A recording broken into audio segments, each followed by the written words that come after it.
네, 여러분 안녕하세요. 트렌드 코리아 톡톡 진행의 노무아입니다. 오늘 첫 시간은요, 게스트를 초대해서 가깝게 진솔한 이야기를 들어보는 가까이톡 시간인데요. 오늘은 오승아 가수와 함께합니다. 안녕하세요. 안녕하세요. 깔끔한 아저씨, 섹시한 아저씨, 당신은 나의 행복한 아저씨. 네, 승아 씨 먼저 시청자 여러분들께 간단하게 자기소개 부탁드릴게요. 네. 안녕하세요. 저는 승아 꽃승아 행복한 아저씨로 활동 중인 오승아라고 합니다. 반갑습니다. 아니, 인사 한마디에 정말 스튜디오가 환해진 것 같은데요. 승아 씨에게 궁금한 점이 어떻게 가수의 길을 시작하게 되셨을까요? 가수의 길은요. 저는 어렸을 때부터 그냥 저는 뱃속에 있었을 때부터 가수의 꿈을 가졌다 생각을 하시면 될 것 같아요. 태어났는데 얘가 노래를 좀 잘하는 거예요. 네, 저희 아버지가 원래 가수가 꿈이셨거든요. 근데 노래를 정말 잘하세요. 근데 그 이루지 못한 그 끼가 저한테 온 거죠.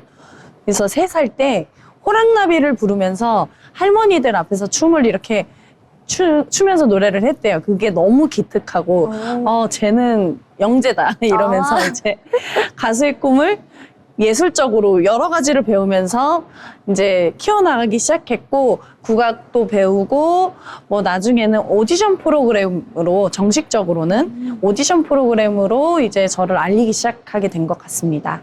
그 말씀을 들어보니까 거의 뱃속에 있을 때부터 노래 길을 쭉 걷다가 2024년도에 이제 딱 데뷔를 정식으로 하게 된 그런 느낌이네요. 아니, 3살부터 호랑나비를 추셨다니 그 끼가 남다르셨을 것 같은데 혹시 호랑나비 춤 기억이 나시나요, 그때? 지금 기억이 하나도 안 나는데요. 네. 호랑나비 한 마리가 꽃밭에 앉았는데 잘 추시네요. 좀 괜찮나요? 저보다 키가 영재다. 약간 한 수 배워보려고요, 오늘.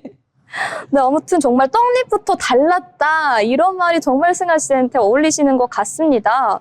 그렇다면 이제 데뷔 전후로 좀 인생이 많이 달라지셨을 것 같아요. 데뷔 이후로 좀 제일 실감나는 게 무엇일까요? 많이는 아니지만 제가 미스트롯 3에 나가고 나서 알아보시는 분들이 꽤 많아졌어요. 그래서 내가 이렇게 유명했었나? 라는 좀 실감도 했었고요. 여러 가지 이제 공연이나 행사를 하면서 이제 알아봐 주시는 분들이 더 많아지게 됐고요. 또 그 계기로 제가 또 강원도 횡성이 고향이에요. 횡성군 홍보대사랑 이제 대한민국 한복 홍보대사 이 2가지를 이제 제가 위촉을 받아서 열심히 모범적으로 최선을 다하는 홍보대사가 되려고 노력하고 있습니다. 아니, 얘기를 들어보니까 정말 몸이 10개라도 모자라실 것 같은데 오늘 이렇게 트렌드 톡톡 코리아에 좋은 발걸음 해주셔서 너무 감사드리고요. 또 궁금한 점이 2번의 오디션 프로그램을 나가셨다고 했는데 혹시 첫 번째랑 2번째 각각 어떤 프로그램이었는지 여쭤봐도 될까요? 네. 첫 번째는요. 트로트의 특자도 몰랐을 때 이제 M본부에 트로트의 민족이라는 프로그램을 처음 참가를 했었고요. 이제 2번째는 트로트를 좀 이제 이게 트로트구나 이제 좀 알겠다 했을 때 나갔던 미스트롯 3 오디션 프로그램이었습니다. 아니, 그때 데뷔를 하고 알아보는 분들이 많아졌다 이렇게 얘기를 해주셨잖아요. 그 분들의 이제 저희 엄마가 들어가 계십니다. 그래서 오늘 녹화를 오기 전에 제가 사실 승아 씨 영상을 살짝 보여드렸어요. 엄마가 애청되셨던 걸 아니까 엄마 혹시 이분 기억나? 이랬는데 엄마가 바로 기억을 하시더라고요. 그 투하트 받고 바로 올라가셨다.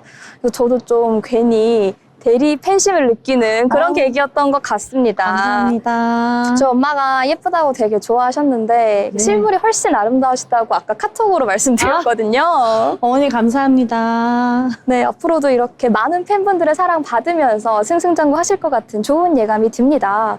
그리고 또 횡성군의 홍보대사로 위촉이 되셨다고 하는데 조만간 신곡 나고 그러면 횡성군에서도 플래카드 좀 걸어주고 그래야 되는 거 아닌가요? 횡성군 횡성군민께 영상 편지를 지금 이 빌미를 삼아서 그치, 이 길을 한번 하시죠. 전해드리도록 하겠습니다. 네. 횡성군민 모든 여러분들 저 신곡 나오면 꼭 사랑해주세요. 홍보대사 오승아 사랑해주세요. 이 횡성과 오승아 가수의 윈윈 관계를 정말 진심으로 응원하도록 하겠습니다. 또 궁금한 게요. 요즘엔 주로 어떤 활동을 이어가고 계실까요? 지금은요, 얼마 전에는 마당놀이를 끝냈어요. 네, 김덕수 선생님과 이용식 선생님, 황기순 선생님이 출연하신 맹진사댁 경사라는 마당놀이를 끝냈고요. 지금은 남진 선배님의 60주년 기념 콘서트 게스트로 활동하고 있습니다. 정말 특별한 게요. 남진 선생님과 저와의 듀엣곡이 있다는 사실 여러분들 모르셨죠? 단둘이서라는 노래를 남진 선배님과 저와 함께 부르는 모습을 또 볼 수가 있으세요. 제가 얘기를 듣다가 정말 깜짝 놀란 게 사실 승아 씨는 이제 2024년에 데뷔를 하신 거잖아요. 근데 남진 선생님은 제가 알기로 이 트로트계의 거장이라고 알고 있습니다. 근데 어떻게 이렇게 듀엣 무대까지 이어질 수 있었을까요? 너무너무 감사하죠. 저도 이런 자리가 어떻게 생겨난지 모르겠지만 최선을 다해서 네, 남진 선배님과 듀엣도 열심히 잘 해보겠습니다. 네, 같이 이렇게 콘서트 돌고 하시면서 남진 선배님의 이제 팬층까지 이렇게 승아 씨 가져오시는 거 아닌가 이런 생각도 조금 드는데요. 남진 선배님의 콘서트를 보러 오신 몇몇 분들은 제 팬이 되지 않으셨을까 이런 생각이 좀 드는데요. 맞죠, 여러분? 맞는 것 같습니다. 그러면 그 콘서트 듀엣을 하면서 혹시 가장 인상 깊었던 순간 뭐 이런 것도 있으실까요? 저는 매 순간마다 정말 인상 깊어서요. 매 순간마다 너무 영광스럽고 매 순간마다 너무 긴장하고 떨리고 그래서 매 순간이 저에게는 뜻깊은 그냥 절대 잊어서는 안 되는 그 순간인 것 같습니다. 아무래도 많은 배운 점이 있을 것 같아요. 그리고 또 궁금한 점이 이제 트로트 커리어를 이어가는 한편 아까 무슨 명인놀이 그런 전통 사물놀이에도 출연을 하신다고 했는데 여기서는 좀 국악적 몸매를 뽐내시는 걸까요? 제가 거기서 원래는 주인공 역할을 제가 하려고 했었었대요. 그런데 이제 제가 스케줄이 조금 있다 보니까 축하 공연으로 빠졌는데 그때 또 많은 분들이 트로트를 좋아하시니까 제가 트로트로 축하 무대를 만들어 드리고 왔습니다. 어떤 곡을 부르시나요, 거기서는? 거기서는 또 만났네요. 주현빈 선생님의 또 만났네요와 그리고 이제 신나는 트로트 메들리. 그 노래를 함께 부르면서 좀 많이 띄워드리고 오긴 했는데, 거기 계신 분들도 그렇게 생각이 드실지 모르겠지만 저는 신났습니다. 네, 승아 씨가 신나셨다면 분명히 관객분들도 같이 신나셨을 거다 이런 생각이 드는데요. 전 이제 트로트 메들리도 궁금하지만 승아 씨의 대표곡이 있잖아요. 대표곡 한 소절 들어보고 싶은데 승아 씨 가능하실까요?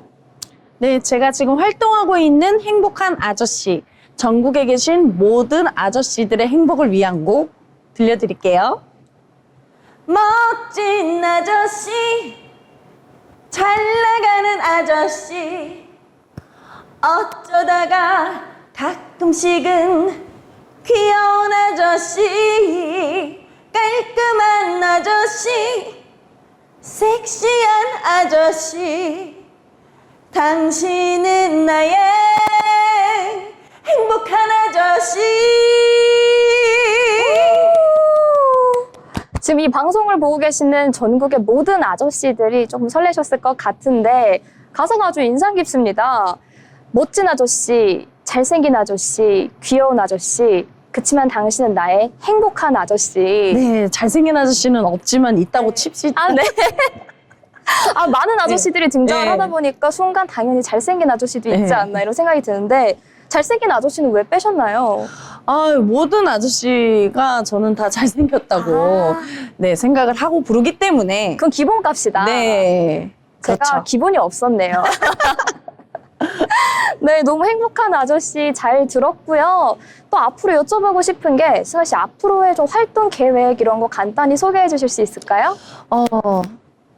제가 지금보다 더 열심히 더 활동을 많이 하고 노력하고 최선을 다해서 여러분들께 좋은 그냥 따뜻한 가수가 되고 싶은 게 일단 활동의 목표고요.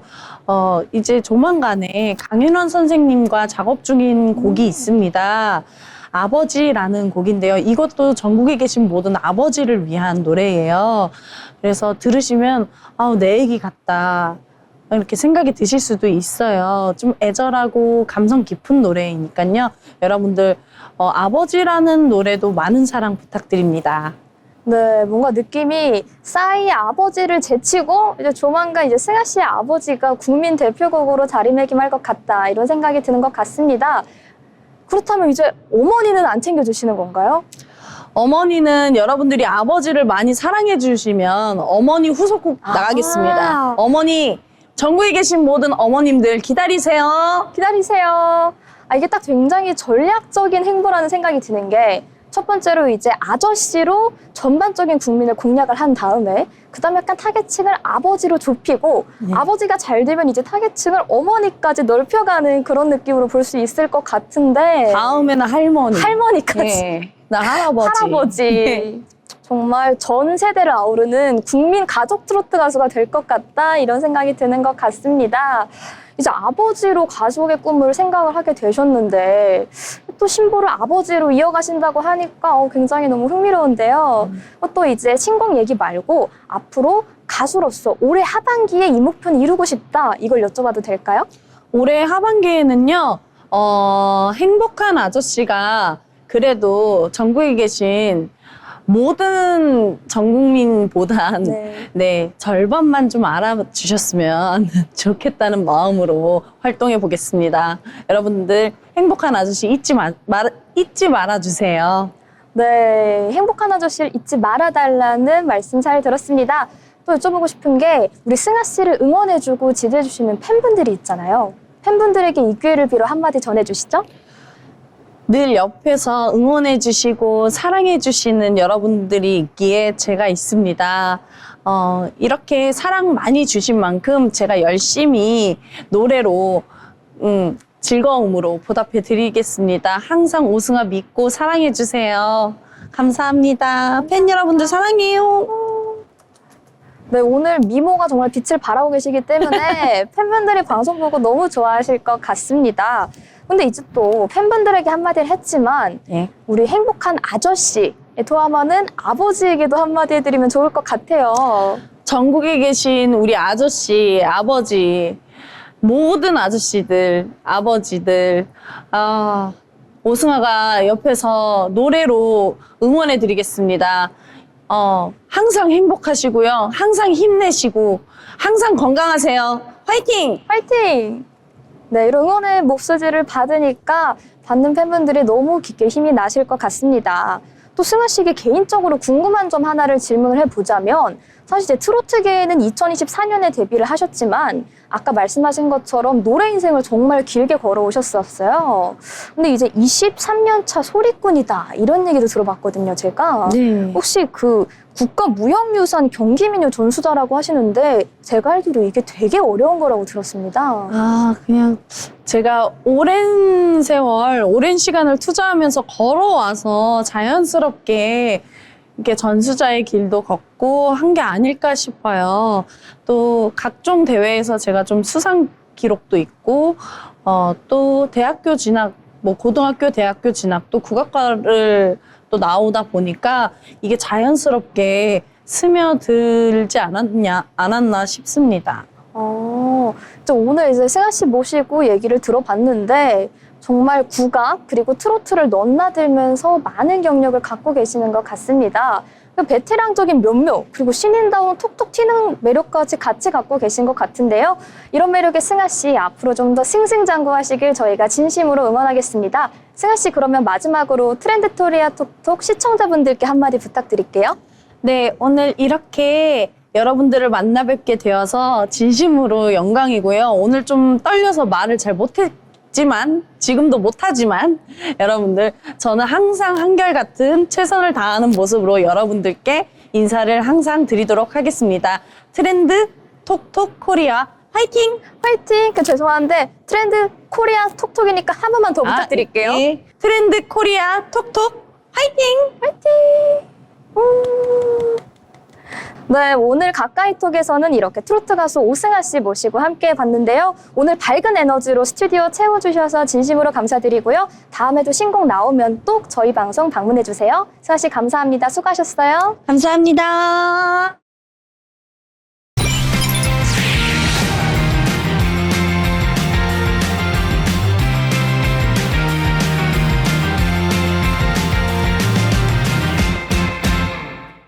네, 이번 시간은 편지의 기자와 함께하는 경제톡톡 시간입니다.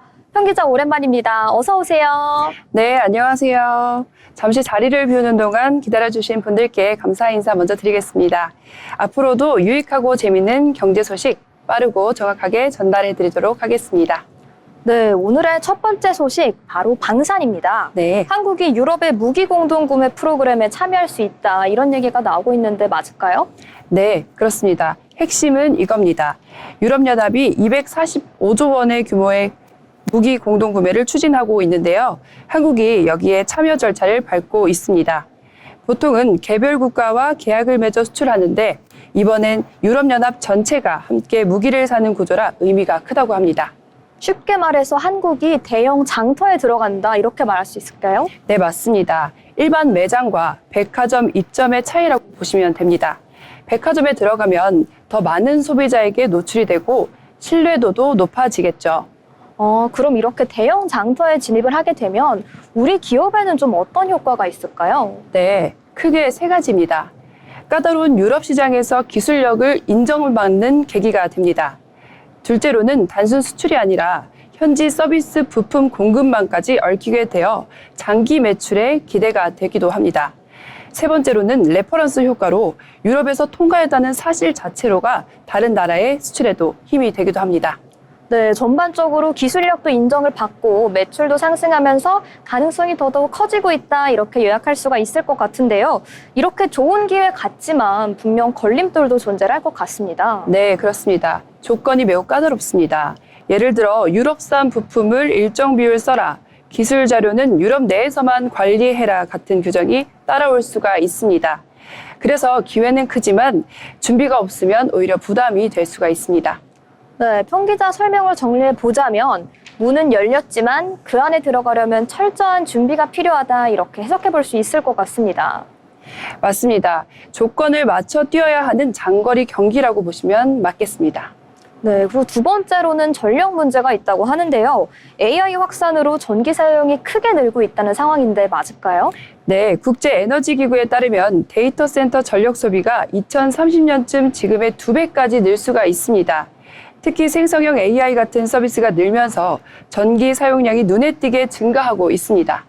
그러면 이 AI 서비스가 전기를 그렇게 많이 소모하는 이유가 무엇일까요? AI가 전기를 많이 소비되고 있는 건 훈련, 활용, 냉각 세 가지 때문이라고 하는데요. 훈련 단계에서 수많은 데이터를 돌리느라 전기를 엄청 많이 사용하게 됩니다. 활용 단계에서도 사용자가 질문할 때마다 서버가 계산을 해야 하니 전기가 계속해서 소모가 되게 됩니다. 서버가 또 달아오르게 되니 냉각 장치가 24시간 가동되기 때문입니다.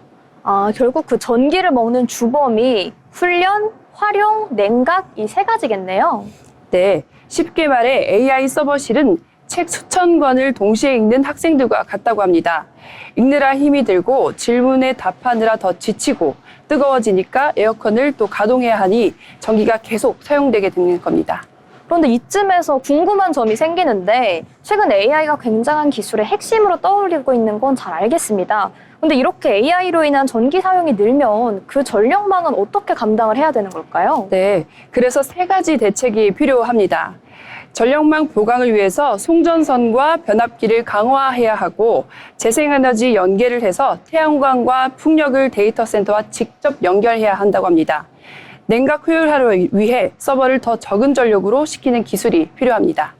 그럼 지금까지 나온 얘기를 천천히 한번 요약을 해보자면 결국 AI가 IT 산업을 넘어서 이제 국가 산업의 근간까지 영향을 준다 이렇게 요약할 수 있을 것 같습니다. 네, 이제 AI는 단순한 기술 문제뿐만 아니라 에너지 정책과 탄소 중립 목표와 직결된 문제가 됐습니다. 네, 지금까지 이렇게 AI 뉴스 살펴봤고요. 세 번째로 살펴볼 섹터는 바로 제약과 바이오입니다. 미국이 중국 기업을 겨냥해서 규제를 강화하고 있다 이런 뉴스가 나오고 있습니다. 네, 미국 의회가 바이오 시큐어 법안을 다시 논의 중이라고 합니다. 중국계 기업과 계약을 제한하고 미국 정부 프로젝트에서 배제하려는 움직임인데요. 이유는 안보와 데이터 보안 때문이라고 합니다. 네, 평기단 설명을 들어보니까 뭔가 큰 흐름이 이어지고 있는 것 같은데 과연 이 같은 상황이 우리 기업에는 기회일까요? 아니면 위기일까요? 둘 다 있습니다. 기회는 중국 대신 한국이 대체 파트너가 될 수 있다는 점이고요. 위험은 규정을 더 엄격히 지켜야 하고 단순 위탁 생산으로는 한계가 있다는 것입니다. 네, 전화위복이라는 일이 있는 만큼 지금 상황에서 우리 기업의 스탠스가 점점 더 중요해질 것 같습니다. 편 기자, 그러면 우리 기업들이 구체적으로 준비해야 될 일에는 뭐가 있을까요? 네, 핵심은 세 가지입니다. 공급망 다변화, 데이터 보안 강화, 신약 R&D 투자입니다. 예를 들어 원료를 중국 한 곳에서만 의존하지 않고 인도, 동남아, 국내 생산까지 확보해야 합니다. 또 임상 데이터 관리 기준을 강화하고 장기적으로는 신약 후보 물질을 직접 개발해야 한다고 보고 있습니다. 결국 위탁 생산만으로는 좀 한계가 있다 이런 말씀이시죠? 네, 맞습니다. 원천 기술을 가진 기업만이 흔들리지 않고 기회를 잡을 수 있다는 교훈을 주고 있습니다. 네, 이렇게 제약 바이오 이슈까지 살펴봤고요. 다음으로 살펴볼 부분은 바로 로봇 산업입니다. 정부가 최근에 로봇 관련해서 아주 큰 계획을 발표를 했었죠. 네, 정부 목표는 2030년까지 한국을 세계 3대 로봇 강국으로 올리겠다는 겁니다. 집중 분야는 휴머노이드 로봇과 자율주행 대중교통입니다. 정부가 이제 공식적으로 발표를 한 만큼 산업 현장 전반에서도 정말 큰 변화가 있을 것 같은데요. 현장은 좀 어떤 식으로 굴러가고 있을까요? 네, 제조업은 스마트 팩토리 자동화가 빨라지고 물류는 피킹, 운반 로봇이 확산된다고 합니다. 돌봄, 청소, 보안 같은 서비스 로봇도 생활 속으로 들어온다고 합니다. 근데 여기서 제가 드는 의문점이 이렇게 로봇이 현실이 도입이 되게 된다면 현실의 일자리 문제에도 좀 변화가 생길 것 같습니다. 이 부분에 대해서는 어떻게 생각하실까요? 네, 맞습니다. 단순 노동은 줄지만 로봇 운영 정비 관리 같은 새로운 일자리가 늘어나게 됩니다. 그래서 중요한 건 사람과 로봇이 함께 일하는 구조를 만드는 건데요. 즉 일자리가 사라진다고 보기보다는 형태가 바뀐다고 보는 게 맞습니다. 결국 이 기술의 도입과 교육을 같이 갈 수밖에 없다 이런 말씀이시죠? 네, 재교육과 전환 훈련이 병행돼야 합니다. 그래야 로봇이 위협이 아니라 기회가 될 수 있다고 보고 있습니다. 네, 로봇 산업의 현장, 이 관련 뉴스 역시 전화위복으로 생각을 하면 좋을 것 같습니다.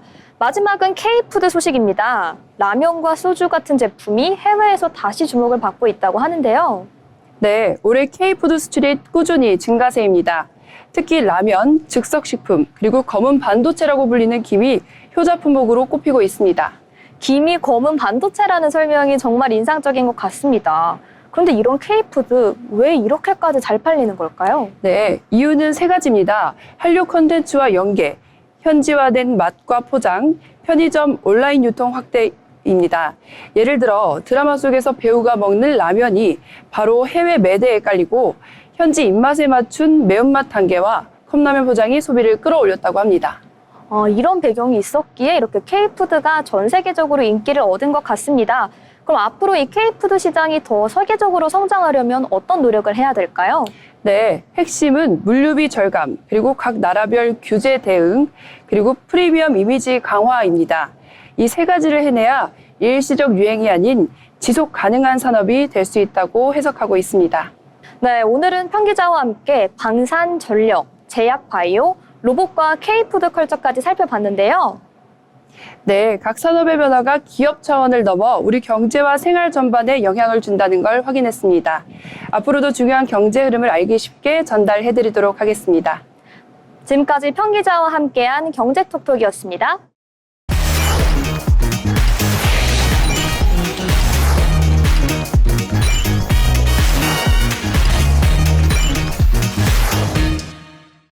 네, 이번 시간은 대한민국의 부동산 흐름을 짚어보는 마켓 트렌드 시간입니다. 오늘도 소라영 아나운서와 함께합니다. 어서 오세요. 안녕하세요. 네, 오늘은 수도권 교통 호재 가운데 가장 주목을 받고 있는 이슈죠. 신분당선 호매실 연장 이야기를 해보려고 합니다. 이제 강남역과 분당, 판교를 최단 거리로 연결하는 황금 노선인 신분당선 얘긴데요. 서수원 일대의 판을 바꿀 굉장히 핵심적인 이슈로 떠오르고 있다고 해요. 네, 신분당선은 이미 강남 직행 노선으로 브랜드 가치를 증명했습니다. 광교까지 이어지는 현재 구간만 봐도 집값에 큰 영향을 미쳤는데요. 이제 종착역을 호매실까지 연장하면서 교통 인프라 불균형을 해소하고 동시에 지역 부동산 판도까지 뒤흔들 것으로 보입니다. 네, 최근 서수원 집값이 심상치 않다고 하는데 그 이유가 무엇일까요? 네, 바로 신분당선 호매실 연장 소식 때문입니다. 이 노선은 강남역과 판교, 분당을 최단 거리로 연결하는 이른바 황금 노선인데요. 지금까지 서수원 주민들은 강남까지 출퇴근하려면 1시간 20분이나 걸렸습니다. 그런데 노선이 완공되면 이 시간이 40분으로 절반이나 줄어들죠. 그동안 수인분당선 개통에도 철도 소외 지역으로 손꼽혔던 만큼 교통 환경 개선 기대감이 폭발적으로 집값에 반영되고 있습니다. 권선구 호매실동, 구운동, 권선동, 곡반정동 등이 대표적인 수혜 지역으로 거론되고 있습니다. 네, 아마 행복의 기본 조건은 직주 근접이다 이런 얘기가 있는데 만약에 이 공사가 완공이 돼서 정말 출퇴근 시간이 절반으로 줄어든다면 정말 큰 파급력이 있지 않을까 이런 생각이 드는 것 같습니다. 그러면 라영 아나운서 공사는 어느 정도 진행된 상황일까요? 네, 철도 공사에 따르면요. 올해 6월 기준 신분당선 호매실 연장 공정률은 약 12.1%입니다. 지난해 11월 첫 삽을 떴고 2028년 말 완공을 목표로 하고 있습니다. 총 사업비는 무려 1조 1,049억 원. 광교중앙역에서 호매실역까지 이어지면서 중간에 수원 월드컵 경기장역, 수성중 사거리역, 화서역, 구운역, 호십 호매실역 등이 신설될 예정이라고 합니다. 특히 호매실 택지지구 주민들은 이미 약 5천억 원가량의 분담금을 부담해온 만큼 지하철 개통에 대한 기대감이 남다를 수밖에 없죠. 네, 이 같은 소식에 지금 수원 집값이 들썩이는 중일 것 같습니다. 그럼 혹시 기존의 수원에서 가장 비싼 지역은 어디였을까요? 네, 단연 광교 신도시라고 손꼽을 수 있을 것 같습니다. 신분당선 초창기부터 강남으로 환승 없이 이동할 수 있었기 때문인데요. 광교중앙역 인근 아파트 전용 84제곱미터는 실거래가 16억 원을 넘기도 했습니다. 이번 연장이 광교에서 호매실까지 이어지면 서수원도 광교 못지않은 프리미엄을 기대할 수 있죠. 게다가 비슷한 시기에 개통할 동탄 인덕원산과의 연계 효과까지 고려하면 교통호재가 단순히 지역 개선을 넘어 수원 전체 부동산 판도를 바꿀 가능성도 있습니다. 네, 이제 강남과의 접근성이 그 부동산 급지를 결정하고 가격에도 결정적인 영향을 주는 만큼 지금 이 소식과 함께 서수원 집값 유의 깊게 살펴보시면 좋을 것 같습니다. 그렇다면 라영 아나운서 이 같은 소식에 가장 주목받는 지역은 어딜까요? 네, 전문가들은 한 목소리로 화서역을 손꼽습니다. 실제 거래도 강세인데요. 예를 들어 화서역 푸르지오 브리시엘은 84제곱미터 기준 분양가가 7억 7천만 원대였는데 불과 2년 만에 13억 원에 거래됐습니다. 화서역 파크 푸르지오 역시 59제곱미터가 7억 초반에서 최근 9억 4천만 원에 거래됐죠. 상승폭이 이렇게 가파른 이유는 단순히 신분당선 연장 때문만은 아닙니다. 지난해 1월 문을 연 스타필드 수원도 화서역에서 도보 5분 거리에 들어서면서 상권과 인구유입 효과가 동시에 작용한 겁니다. 네, 신분당선 연장 소식과 이제 주변 인프라의 확장 소식과 더불어서 부동산 가격 많이 상승하고 있는 것으로 보여집니다. 그럼 이제 라영 아나운서 서수원 말고 구운동도 많이 언급이 되던데 이쪽은 좀 어떤 상황일까요? 맞습니다. 구운동은 오래된 아파트가 많아 상대적으로 저평가됐던 지역인데요. 이제는 신분당선 연장과 재건축 호재가 맞물리면서 기대감이 큽니다. 롯데건설과 현대건설 컨소시엄이 약 6,650억 원을 들여 구운 1구역, 즉 3원 아파트를 재건축합니다. 지하 4층에서 지하 39층, 총 1,990가구의 규모의 대단지로 탈바꿈할 예정이죠. 이미 입주가 가능한 힐스테이트 수원파크폴에도 인기를 끌고 있습니다. 신규 입주단지와 대규모 재건축이 동시에 진행이 되는 만큼 구운동은 향후 집값 변동의 핵심 무대가 될 가능성이 큽니다.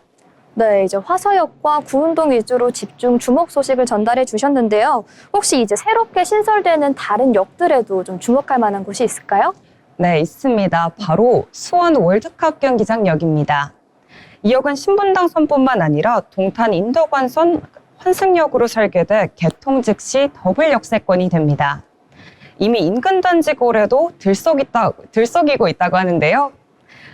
서광교 파크 스위트는 전용 52제곱미터는 분양가가 3억 8천만 원이었는데 최근 5억 6천만 원에 거래돼 50% 넘게 오른 바 있습니다. 개통 이후라면 정자역까지 25분, 강남역까지는 환승 없이 36분이면 도착이 가능해집니다. 직주 근접 수요는 물론 분당 학원과 이혼 수요까지 흡수하면서 잠재력이 큰 지역으로 평가됩니다.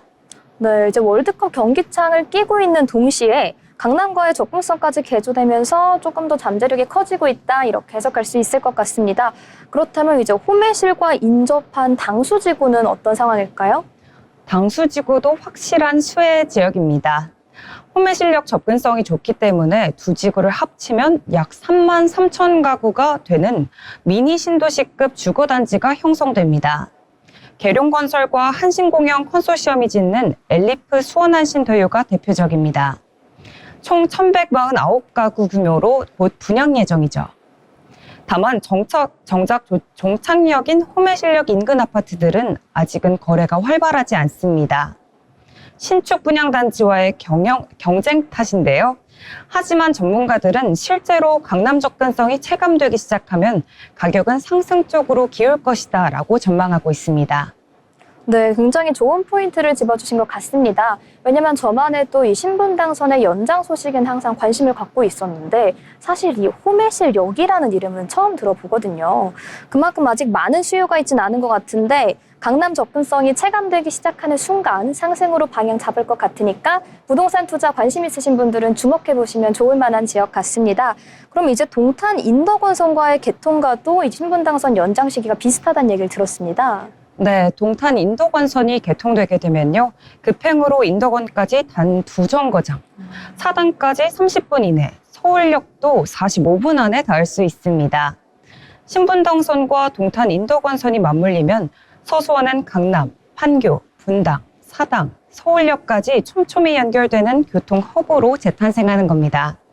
단순히 한 노선 효과가 아니라 환성 네트워크가 부동산 가치를 끌어올린다는 점에서 의미가 큽니다. 네, 말씀해 주신 것처럼 단순히 연장되는 게 아니라 새로운 교통 허브가 탄생할 것 같다, 이런 느낌이 들고 있습니다. 그렇다면 호매실과 붙어있는 당수지구의 상황은 어떤 상황일까요?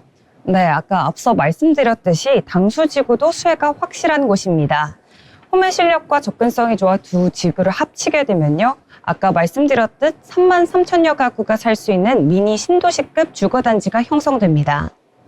곧 분양 예정인 엘리프 수원한신도유는 1,149가구 규모로 대형 건설사 컨소시엄이 참여해 주목받고 있습니다. 결국 호매실 당수벨트가 향후 수원의 신성장 거점으로 자리 잡을 가능성이 큽니다.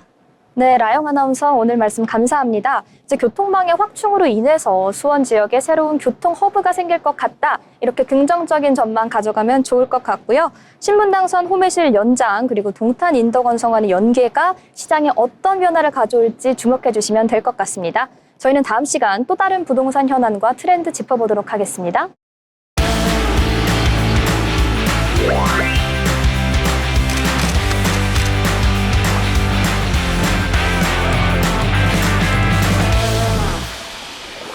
네, 이번 시간은 전국의 축제, 맛집, 전시, 그리고 핫플레이스를 소개해드리는 어디 갈까 시간입니다.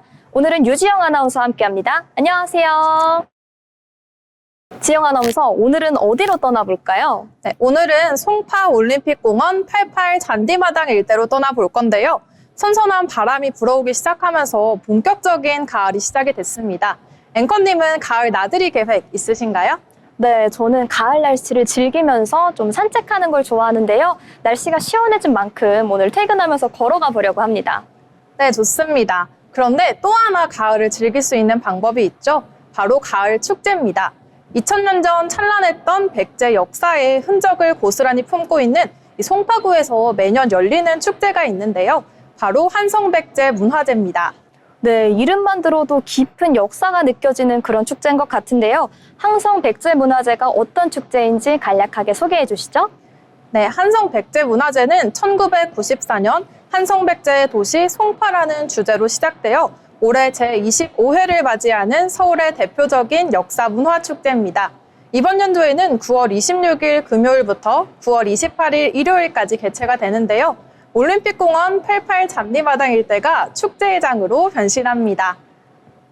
네, 개폐막식, 한마음 어울마당, 한성 문화 콘서트 및 대규모 체험마당 전부 무료로 즐길 수 있고요.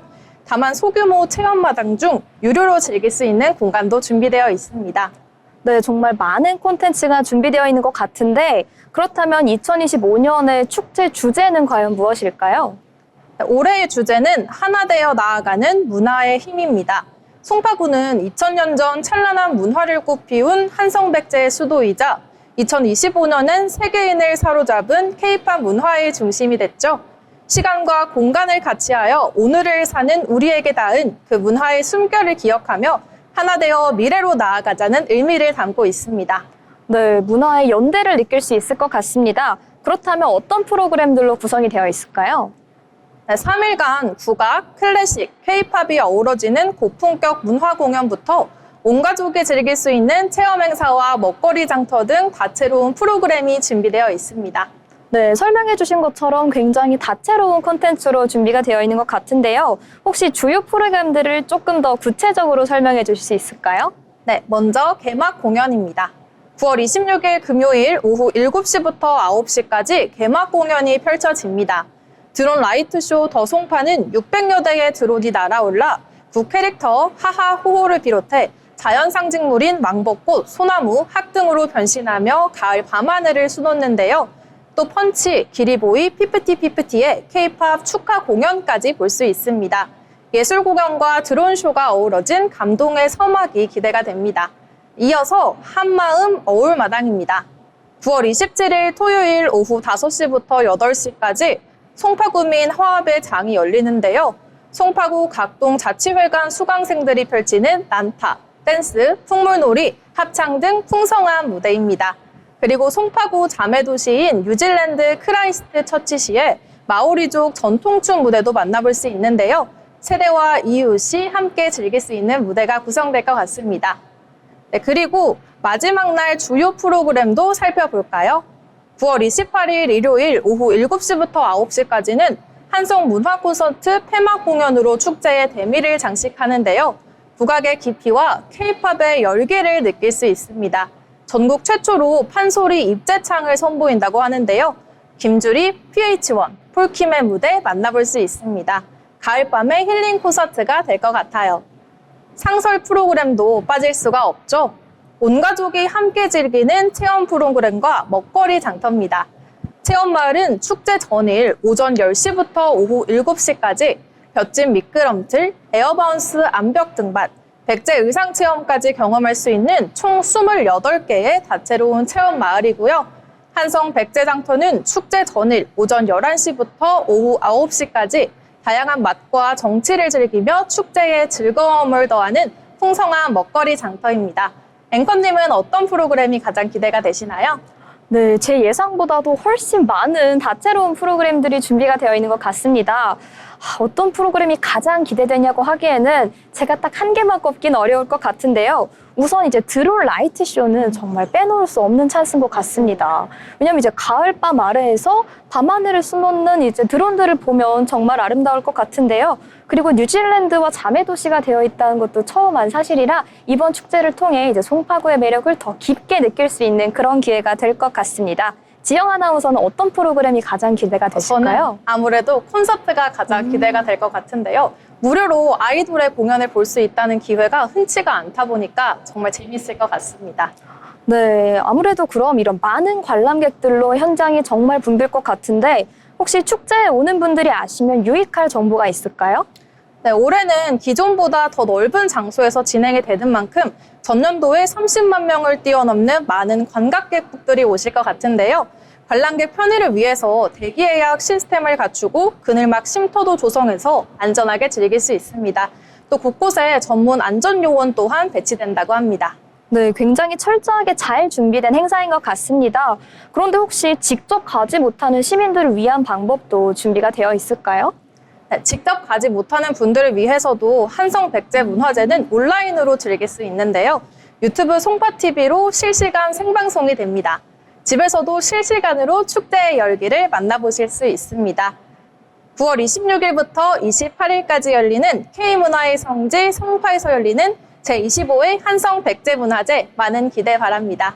네, 가을 날씨 즐기면서 온 가족이 함께할 수 있는 역사와 문화의 특별한 축제, 제25회 한성백제문화제 꼭 즐기셨으면 좋겠습니다. 지금까지 유지영 아나운서와 함께한 어디 갈까였습니다.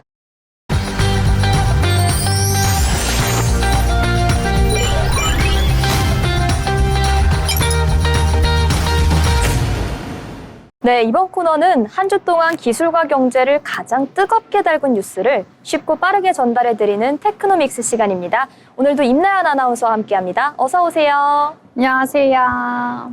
나연 아나운서, 오늘은 어떤 소식 전해주실 계획인가요? 네, 오늘은 BCI에 대해서 말씀드리겠습니다. 즉, 브레인 컴퓨터 인터페이스라는 관한 기술인데요. 이제는 생각만으로 컴퓨터를 움직이고 스마트 기기를 제어하는 시대가 눈앞에 있습니다. 네, 그럼 본격적으로 시작해보도록 하겠습니다. 첫 번째 챕터죠. 가장 주목받은 기술 뉴스 차례인데요. 구체적으로 어떤 소식이 있었을까요? 네, 일론 머스크의 뉴럴링크가요, 첫 인간 대상 임상 실험에 도입했다는 건데요.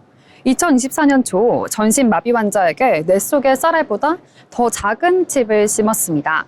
이 칩에는 수천 개의 가느다란 전극이 연결되어 있는데 환자의 뇌에서 나오는 움직이고 싶다는 신호를 포착한다고 합니다.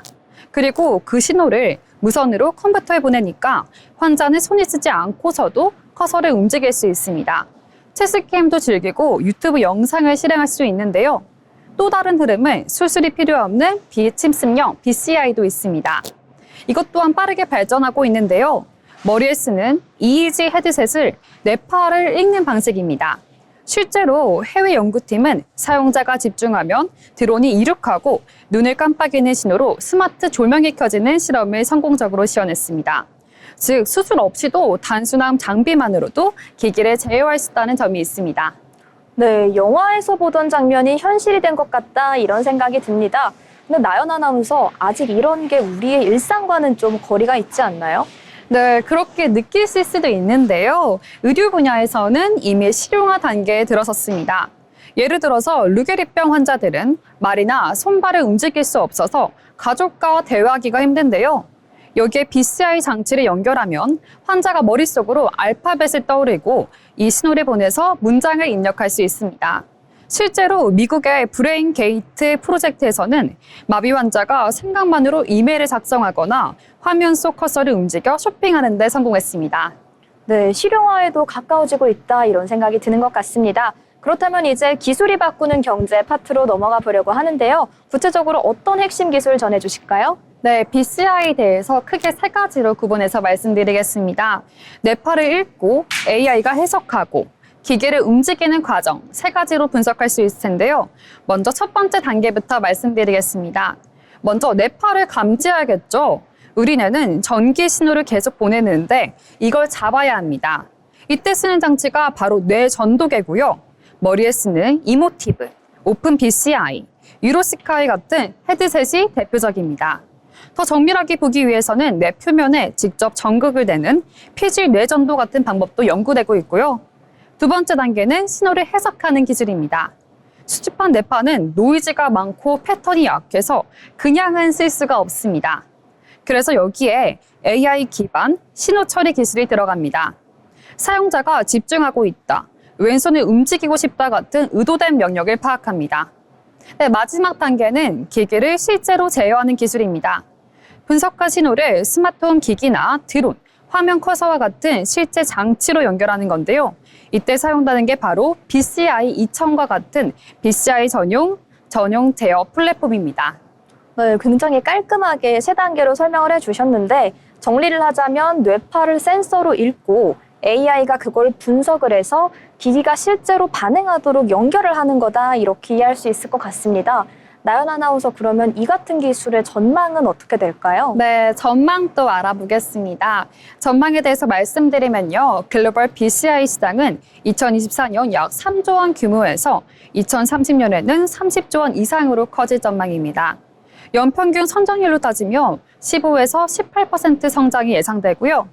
처음에는 의료용 보조장치에서 시작해 앞으로는 스마트 디바이스, 게임, 교육 분야로 확대될 것으로 보입니다. 네, 그럼 이러한 전망을 바탕으로 해외 기업의 움직임도 심상치 않을 것 같은데 어떤 움직임 보여주고 있을까요? 네, 해외 기업도 하나씩 차근차근 말씀드리겠습니다. 먼저 뉴럴링크인데요. 뉴럴링크는 최근에 대규모 투자 유치에 성공하며 뇌기계 인터페이스 분야의 대표 기업으로 자리매김하고 있습니다. 네, 또한 싱크로는요, 미국의 FDA, 혁신 의료기기 지정을 받으며 상용화를 앞당기는 데 집중하고 있습니다. 또한 이모티브와 오픈 BCI와 같은 기업은 소비자 시장을 노리고 있습니다. 머리에 쓰는 EEG 헤드셋을 판매해 누구나 사용할 수 있게 했고요. 이걸로 집중력 훈련 앱, 그리고 감정 상태 모니터링 서비스, BCI 게임과 같은 상용 제품들이 이미 나와 있습니다. 예를 들어서 학생이 집중하면 화면 속 캐릭터가 움직이도록 설계된 게임이 대표적입니다. 그런데 애플도 발빠르게 움직입니다. 2021년 프랑스 스타트업 넥스트 마인드를 인수했는데요. 넥스트 마인드는 사용자가 머릿속으로 특정 버튼을 생각만 해도 AR, VR 기기 안에서 그 버튼이 눌리는 인터페이스를 개발했습니다. 애플은 이 기술을 향후 비전 프로와 같은 AR, VR 헤드셋에 접목할 가능성이 큽니다. 네, 굉장히 다양한 소식 잘 정리해 주셨는데요. 제가 또 전공이 이쪽이다 보니까 미국 FDA 인정을 받았다는 게 얼마나 큰 파급력을 가지니 잘 알고 있는데 그러다 보니까 아무래도 싱크론이 미국 FDA 승인을 받았다는 소식이 가장 흥미롭게 다가오는 것 같습니다. 그렇다면 해외 기업들이 이렇게 빠르게 움직이고 있는 와중에 우리 국내 기업들의 움직임은 좀 어떻게 될까요? 네, 국내에는요, BCI와 관련된 연구와 기업 활동이 활발하게 있는데요. 그럼 첫 번째부터 말씀드리겠습니다. 아이메디슨이라는 기업은 뇌파 데이터를 기반으로 치매와 우울증을 조기에 진단할 수 있는 솔루션을 개발했습니다. 단순한 EEG 측정이 아니라 AI가 뇌파 패턴을 분석해 인지기능 저하나 정사 변화를 잡아내는 방식인데요. 실제로 일부 병원에서 임상 시험을 거치며 의료 현장에 적용될 준비를 하고 있습니다. 또 다른 기업인 뉴로바이오 웨이브는요, 웨어러블 형태의 BCI 기기를 연구 중입니다. 이 기기는 머리에 착용하면 뇌파를 모니터링할 수 있고 외상 후 스트레스 장애나 수면 장애 치료에 응용될 가능성이 큽니다. 예를 들어 불안 신호가 감지되면 뇌를 안정시키는 훈련 프로그램을 실행하거나 수면 리듬을 교정하는 데 활용할 수 있습니다. 학계에서도 성과가 나오고 있습니다. 고려대학교, 서울대학교 연구팀은 EEG 헤드셋을 이용해 사용자가 집중하면 드론이 이륙하고 눈을 깜빡이며 스마트 조명이 꺼지는 시연 실험을 진행했습니다. 아직은 실험실 수준의 데모 단계이지만 수술 없이도 생각만으로 기계를 제어할 수 있다는데 가능성을 보여준 사례입니다. 이처럼 국내에서도 BCI는 의료 진단, 정신건강관리, 이것에 대해서 상용화 초기 단계이지만 우리도 머지않아 일상에서 체험할 수 있다는 기대를 갖게 해줍니다. 뇌를 읽는 기술이 실제 현실로 연결이 되는 세상.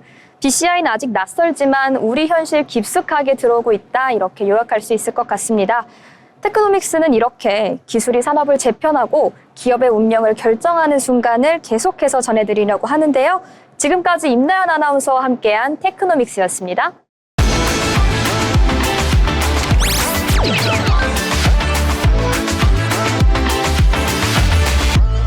네, 오늘 저희가 준비한 방송은 여기까지고요. 저희는 다음에 조금 더 알차고 생생한 정보로 돌아오도록 하겠습니다. 시청해주신 여러분 고맙습니다.